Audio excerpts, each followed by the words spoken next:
Yeah. Good morning, ladies and gentlemen, dear friends, dear Hans. Thank you very much for this invitation to the Property and Freedom meeting 2025. Each year it's a great pleasure to be here. I can only fully agree with what Anthony Daniel said yesterday on this topic. It's a highlight of the year. And we are now in our 20th year, not yet the 20th conference, but the 20th year. So we have more things to celebrate. I've chosen a topic that is a little bit outside of my usual preoccupations, the university and the state, and the reason is that I've been asked to give a keynote lecture next year at the Catholic University of the West in Angers, my town, on the occasion of the 150th anniversary of the new foundation of the Catholic University of the West. So it's one of the few private Catholic universities in the countries. And the general question is, what's the significance of the university in our time and on the way forward? So I've started to read myself a little bit into the topic, and I said, well, it would be good to just warm up, get going, so that I'll be informed next spring. So what you see now are the, humble beginnings of my inquiry into these things. Next thing, please. So what I'll do in my talk, next slide. Next. What I'll do in my talk is to walk through these elements. I'll just say a few words about higher education in general. Higher education does of course not start with the universities and not with the Catholic universities, and it was not confined to the Western hemisphere, but you find it all over the world for various reasons. And walk through some of the main predecessors of the university as we know it today, which is really a medieval creation. So the next point is, what is a university? So I'll walk through the main characteristics and then how universities emerged in the high Middle Ages, how they further developed, and what we can say about universities today. And we'll see that indeed there is a strong and stormy relationship with the political authorities throughout that history. Next. So higher education in the past, higher education has always been a byproduct of economic growth. In a very primitive society, well, there is just some elementary education, very typically not even some schooling, no reading, no writing, it's just learning by doing.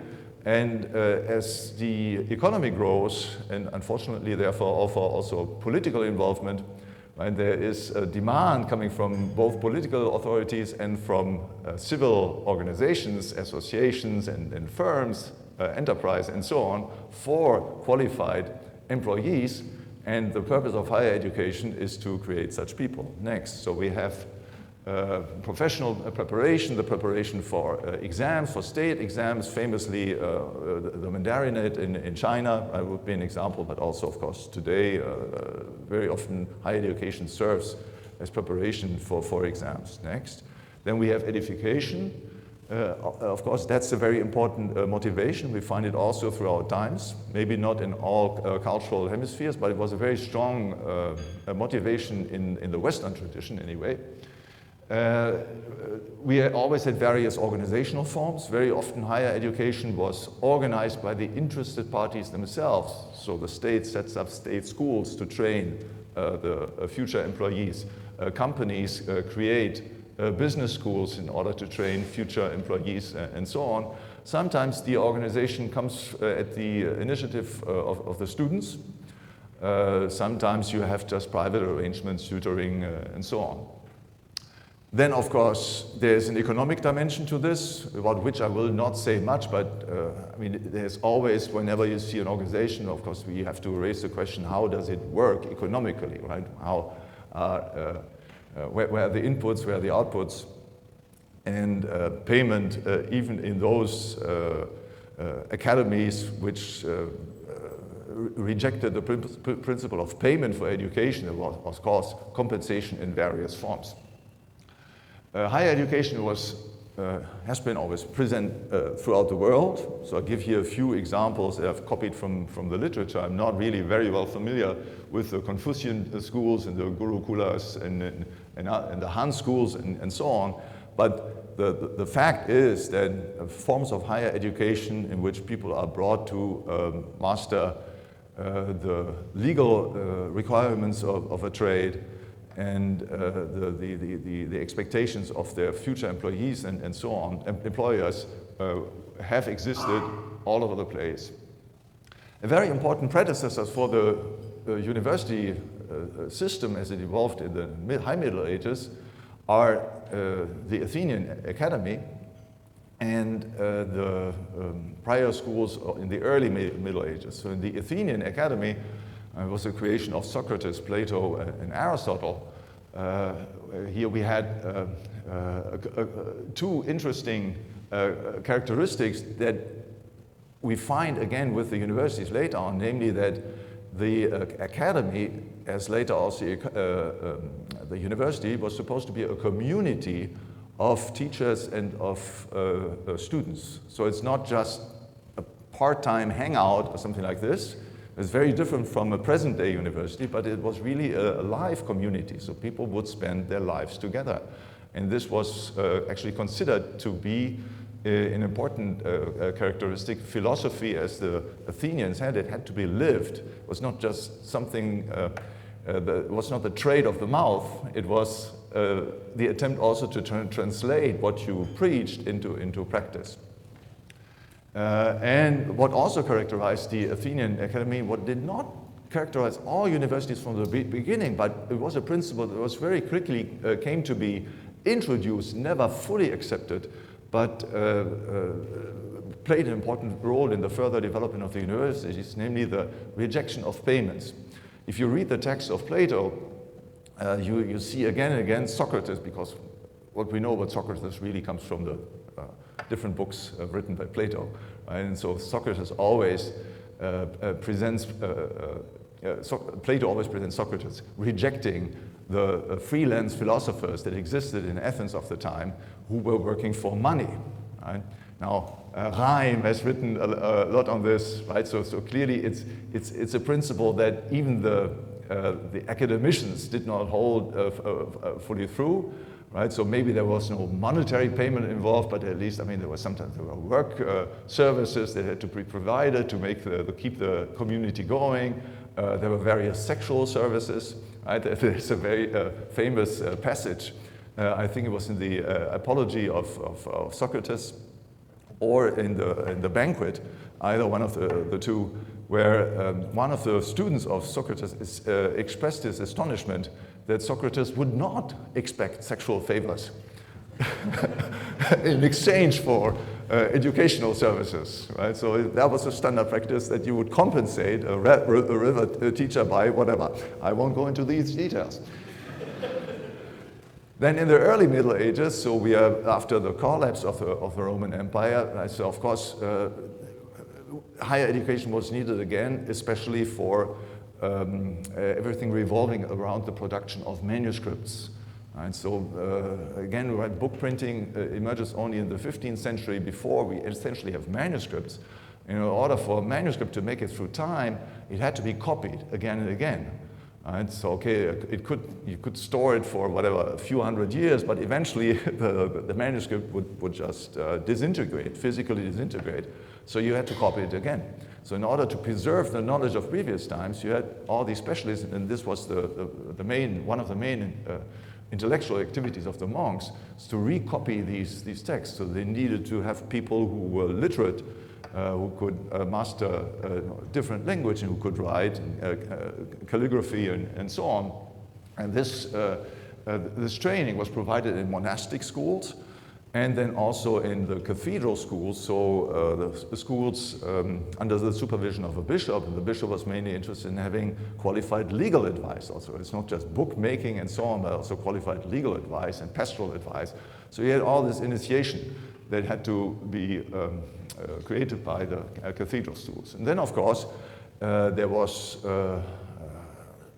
some freelance private intellectuals, private tutors, and so on, some of them proletarian, and others some superstars and so on, which were often hired by wealthy families to educate their children. Another element that we find in the Middle Ages was not directly related to higher education is the presence of guilds. Right? So professional association had a monopoly status, so they could prevent anybody else from exercising this profession. They alone had the possibility to exercise them, and they could co-opt new members of the guild. And these two elements, in fact, were integrated subsequently through the university. That's exactly what characterizes a university. Here a little picture, famous representation by Raphael, so from the 16th century, of the Athenian Academy, right? So different forms of learning, right? Deambulating, some people having private discussions, some people just learning or meditating on their own, and so on. So I won't comment this in detail. Next. So the university. What is a university? So universities then emerged in the 11th and 12th century. And the university has three characteristic features. The first one is it's a corporation. So it is a guild. And it has the guild structure.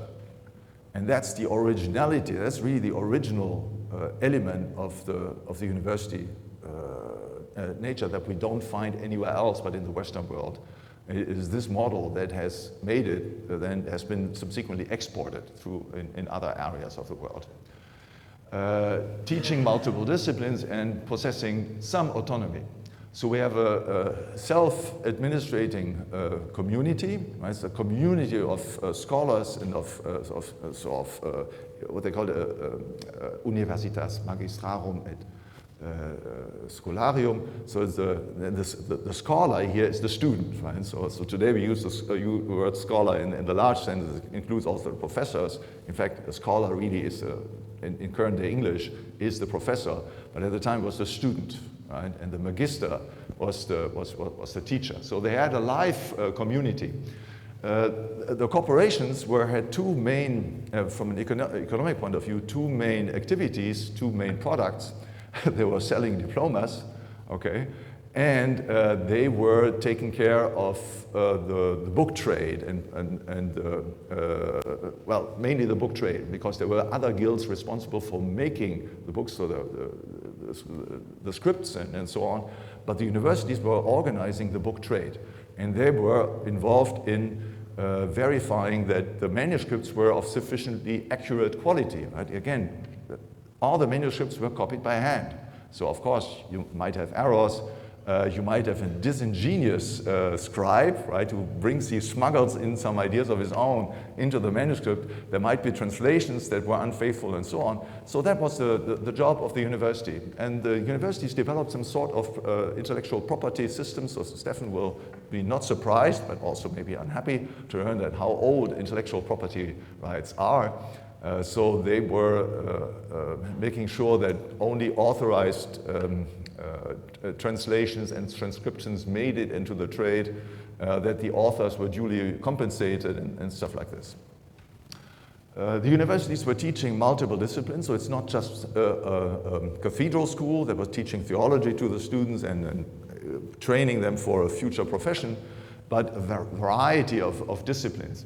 And there were, in fact, four main areas: theology, law, medicine, and the liberal arts, which are also called the studium generale.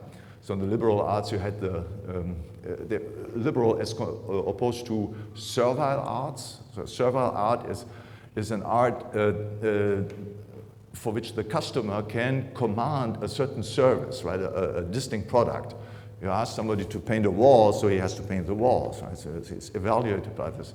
In the case of a liberal art, you cannot obtain a distinct service. For example, if you hire a lawyer, legal profession would be a liberal art, the lawyer just provides competent assistance. He cannot guarantee that you win your case. And so you hire the lawyer, he will not make sure that you win the case. He cannot sell that, but he can mobilize everything in his power, all his knowledge and so on, to increase your chances that you might succeed. Right? So that's the liberal art, and so in the liberal arts, we had those that were more of a logical, verbal nature, grammar, logic, and rhetoric, and then the more mathematically oriented arithmetic, geometry, music, and astronomy. Okay, And of course, then this canon was later extended, as I will describe also. And the universities possessed some autonomy, right? So they were a guild, right? One famous medievist, Raymond de Rouva, has also contributed much to the history of fractional reserve banking and interest theory and other economic topics. So he called the universities the guilds of the book, right? So they were the guilds of the book. They was separate, they were under canon law, not secular law, so the local secular authorities had no direct control over them. In particular, there was no corporal punishments of the students, which was standard practice everywhere else in all the state schools and so on. Now you can imagine, of course today students are incredibly well behaved. Okay, it's not true, because we always have, I come from a university town, Angers, so in Angers, students are about a quarter of the city population, and many students like to live downtown, so in the city center, and they have, how shall we put it, a different life rhythm than the rest of the population. And so once they're drunk and so on, they roam through the narrow, sometimes narrow street and so on. It's always a nuisance for, it was not different. It was not different in the Middle Ages. Now I'll read to you a text, or we'll read it together in a few seconds. Possessing some authority, autonomy, so concerning research and teaching was not defined by the superior political nor ecclesiastic authority. It was defined by the members of the guild themselves. So that was really the original point. So they had some liberty in doing this, and of course the outside world, well, some autonomy was not perfect autonomy, right? So it's not free roam, so they were part of their environment. Very often they received subsidies from the political, from the king and from the cities, so they were not completely free in that respect. Interestingly, one subject of contention early on was the teaching of Aristotle, because Aristotle was considered to be too secular, right, and too heathen by the people at the time. Say, oh, you cannot teach Aristotle, you're bringing all these pagan ideas into our good Christian world. I mean, this will infect people and corrupt them and so on. And then there was a whole generation, or two or three, of scholars and eventually magisters who proposed to themselves to bring Aristotle, to make Aristotle compatible with church teachings. And the two main figures here were Albert the Great and Thomas Aquinas, both of them teaching at the University of Paris and the University of Cologne. So that was their big project, and they succeeded to such an extent that Aristotle came to be considered to be the philosopher within the church for many centuries. And so it became some sort of a dogma, right? So of course philosophy had to start from Aristotle. It was not contested, but it had to be Aristotle, right? But then, of course, eventually it came also to the rejection of Aristotelian metaphysics a few centuries down the road. And so people, in a way, were returning back to the state of affairs that had prevailed in the 10th century and the early 11th century. And then new disciplines emerged and so on. New questions could arise. All sorts of revisionism could be practiced within the universities, within limits, of course, could not be completely antagonistic to the political and ecclesiastical authorities, but within limits they were free to set their own agenda. Next. So here we have a presentation of the very first university. Now, I mean, which one was the very first? It's a contentious issue because all these universities, they grew out of pre-existing schools. Now, and very often the evolution was by very small incremental steps. Sometimes it's kind of difficult to say, as from that point on, that counts as a university, and previously it was not. So this being said, the standard presentation in the history of the university gives Bologna the first place. So and very often the year 1088 is mentioned. So at the end of the 11th century, the University of Bologna opened. Now the particularity of Bologna was that the university was created at the initiative of the students, and not the professor. And this has remained very exceptional. As a rule, in virtually all other countries, the universities were created at the initiative of the professors, of the magistres. Okay? So we have here a presentation of a law lecture at the University of Bologna, and you see, of course, a student body that in many ways resembles our student body, right? You see this guy down here. he is sleeping, right? A couple of guys chatting up, right? Talking to each other, and right, these guys too. This guy is dreaming, and then a couple of people are just reading. So doing something else. Very much like in our day, right? So things have not changed. Next. Now I cannot believe this, okay? But so this is propaganda, right? So this is from Paris, and of course in Paris, all students are like this, and dedicating their attention to the professor who was reading theology. In Paris and Oxford, theology was the main discipline, was considered also to be the most difficult discipline, which it probably is. If correctly practiced, and then law and medicine were kind of for the low lives who couldn't quite make it to theology. Next. Okay, now come a funny text which I found on a blog by a medievalist, Les Ellefson. So she quotes a description of student life from the 13th century at the University of Paris. Okay, one at a time. Right, so almost all of the students at Paris, foreigners and natives, did absolutely nothing except learn and hear something new. Sounds great. Some studied merely to acquire knowledge, which is curiosity. Now we're getting into sinful behavior. Right? So now this is sort of a critique. Some studied merely to acquire knowledge, which is curiosity. We're just curious, and there's really no higher purpose to this. Didn't want to serve God or something like this, or their families. Others to acquire fame, which is vanity, still others for the sake of gain, which is cupidity and the vice of simony. Very few studied for their own edification, that is for bringing themselves closer to God and into eternal life, or that of others. Next.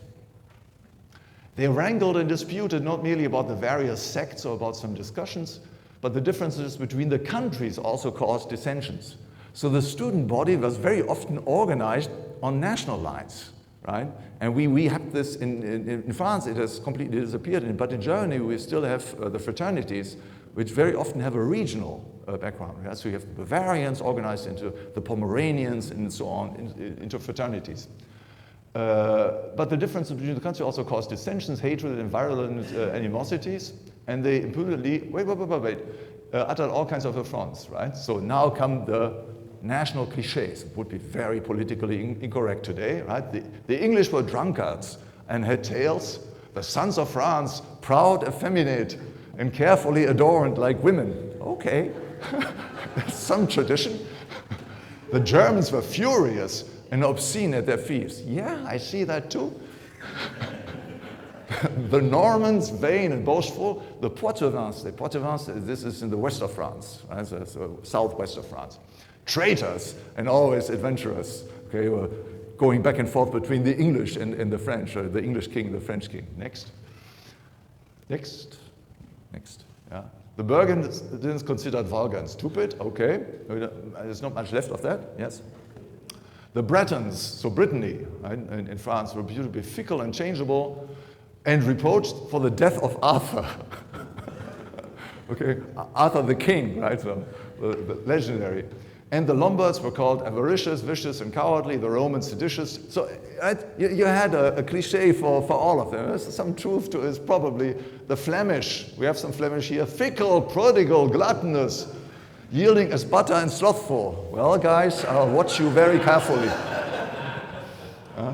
And after such insults from words, they often came to blows, right? So then, especially if they had a few drinks, then they could say, and then the problem was that the local police could not rein them in because they said, student cannot touch me. It's like a GI American soldier in Germany. Right? So whatever he does, the local authorities cannot incarcerate him or put him in a cell because he always puts up his ID and he has to be taken to the American barracks. Next one. Okay, how did the universities emerge? Now I need to speed up because my time is running out. I'll put on the whole thing, right? So we had, of course, professional applications, law, medicine, divine office, right? There was a critical mass of customers, and therefore universities emerged in urban centers, right? Today, state authorities create them on the countryside, get the troublemakers a little bit outside of public attention and so on. But at the time, the critical mass of customers and of suppliers existed only within affluent urban centers, right? So existing pool of magisters, right, of teachers. Then there was a lot of common ground, and that is actually very important. There was a lot of common ground, already the common language, right? The only language really practiced was Latin. All the manuscripts that could be read by the average educated person were in Latin. Now, at the beginning of the university activities, they actually translated lots of manuscripts from the Arabic idiom. Right? All of Aristotle's texts were retranslated, right? They had been copied from Greek to Arabic and were then translated from Arabic into Latin. But so Latin was the commonly practiced language, so all universities practiced Latin. And then, of course, we had what could be called the Western tradition. And well, the poor kids today are led to believe that the Western tradition is somehow democracy and LGBTQ plus or whatever. And in fact, it has nothing to do with this. The characteristic feature of the Western intellectual tradition is the belief that you could reconcile faith and reason. Okay? That is there right from the Athenian Academy. It's the belief that there can be only one God, that the soul is immortal, and there are rational objective reasons that lead you to this conclusion. Now, maybe it's all wrong, right? But in any case, so that's the common ground, right? And this walks through, right, of course, through the entire early Middle Ages, right, until the High Middle Ages, and has remained for many centuries the common ground that held all the universities together. Of course, today it's dissipated and non-existing almost. And the last point, how the universities emerged, is the competition between the various authorities, ecclesiastical and secular. And as a consequence, that was really the foundation of the liberties which the intellectuals enjoyed. So if there was too much oppression in one place, they moved swiftly to another place. Famous incident occurred right at the beginning of the University of Paris in the year 1229. There was a strike by all the magisters. I say, well, I mean, the local authorities, they are crushing too much on us because they wanted to outlaw the teaching of Aristotle, the teaching and research of Aristotle. They said, no, okay, guys, we are gone. And they left for other places because there were other places that meanwhile had also founded universities where they could find suitable employment, where they could use the same language, use the same methods, and so on. So that was really the foundation of the relative autonomy that existed for many centuries. Next slide, next point.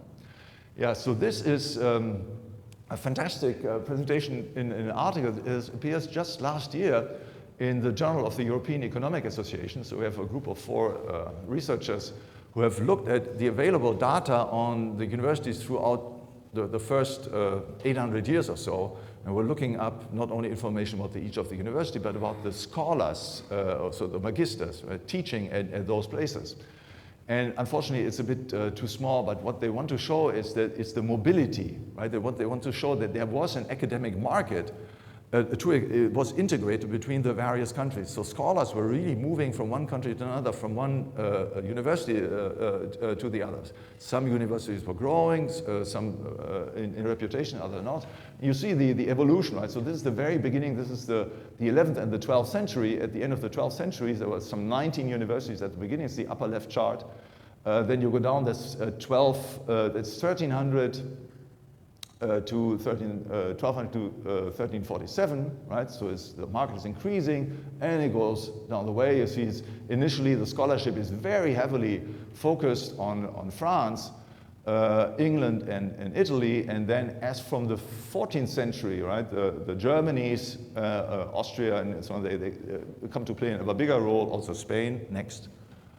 And here we see, right, the subsequent things, right? So this is how we see the concentration of universities so very strongly concentrated at the end in Central Europe. well, there's not less activity in France and Italy, but relatively more in the center. Well, anyway, how the universities evolved. Before 1300 were founded the following places. The only reason why I give you this list is because my university, Angers, is listed there, okay? But of course, it's a kind of a fake, because the University of Angers, like all universities in France, was abolished with the revolution. The revolutionaries, they wanted to get rid of anything resembling a monopoly. All guilds were eliminated, therefore also the universities were eliminated. Go again. Then by the end of the 12th century, there were 19 universities, right? So the number increases quite strongly, but not really exponentially. Next. In the 13th and 14th century, so very early on, the universities were infiltrated by the mendicant orders, and in particular by the Franciscans and the Dominicans. And there was several new problems that was especially discussed which were of relevance for them. And I will just mention two. One was the significance of the role of private property. Right? Is private property, is this a legitimate institution for the organization of society as a whole, and in particular for intellectual work and for the universities? And the Franciscans argued, well, they had very sophisticated legal constructs. So they claimed that you could run a university on the basis of a simplex usus facti, which is a simple factual use of things. You didn't need to be owner. You didn't need to own anything. Now, I won't discuss this now. I think it's an illusionary, it's a fictitious concept, but anyway, they need to square their activity with their own statutory constitution. The other topic was the question whether higher education should be remunerated, should be payments, and they were adamantly opposed, whereas the typical gilded professor, right, he expected remuneration and expected to be paid by the students, right? So this, and well, I don't have time to go into this. 16th century increasing state control through the Protestant reformers. Right, so the universities now become national. Very often also their classes proposed not in Latin but in other languages. Go on. Next. Yeah. Then the appearance of new disciplines. Again, I don't have time to discuss this. Next.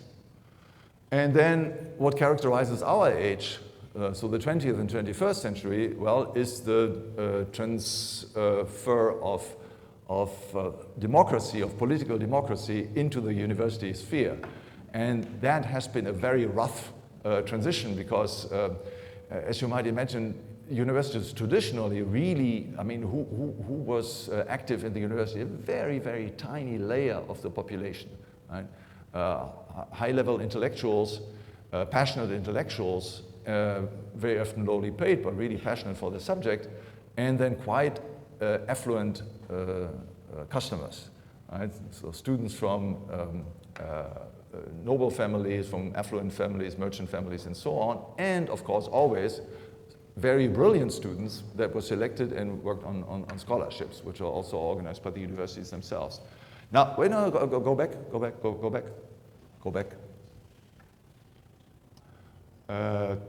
So, and today, of course, we have the university by the masses and for the masses. Now, for the masses, that's clear. The university should be an educational institution for everybody, but also it reflects on the quality of the magisters, right? So very often you have rather average persons posturing as professors, such as myself, for example. Okay, and then the egalitarian ethos is also antithetical to the university. A university and any intellectual work is by definition non-egalitarian, right? There is right and wrong, there are superior minds, there are inferior minds, and so on. It's a whole world of distinctions and not of equality. You always, that's the trait, right, of intellectual work. Go ahead.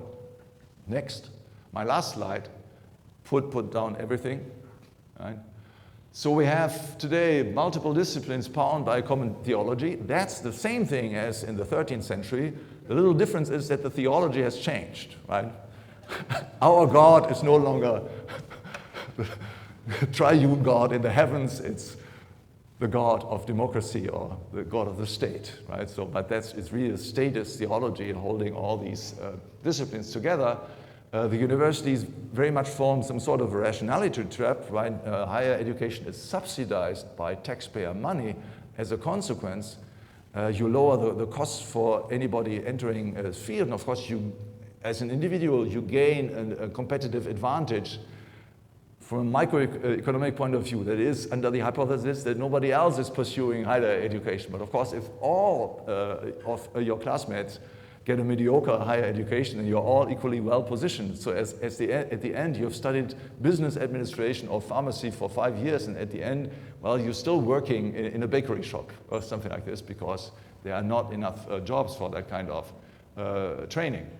The corporate form has been all but destroyed. The autonomy is gone. The old liberties are gone. In extreme cases, France, where really the Ministry of Education tries to steer the student bodies and also the research agendas of the professors. So I could tell you stories about this. Yeah, so universities have become in our time laboratories and test centers for social policies, all nonsense that some left-wing mind imagines. Yeah, it's first tested and tried out, and you so equality, right? Of also male, female, right? Young, old, whatever, LGBTQ, and so on. All of this, all of the quotas and so on, are tested first in the universities and in other public administrations. And as a consequence, we have more and more competitors emerging in the private fields because the universities are losing ground because they have been giving away their competitive advantage. So we have lots of business schools of private nature. That's the most visible thing, but we have also CFA schools and standardized diplomas developed outside of the university context. So it's a very difficult time for the university, and I guess we are probably in the process of witnessing a slow implosion of the university model. And the question will be whether universities can reinvent themselves in the 21st century. My guess is that it will not be possible without a greater degree of liberty. And I thank you for your attention.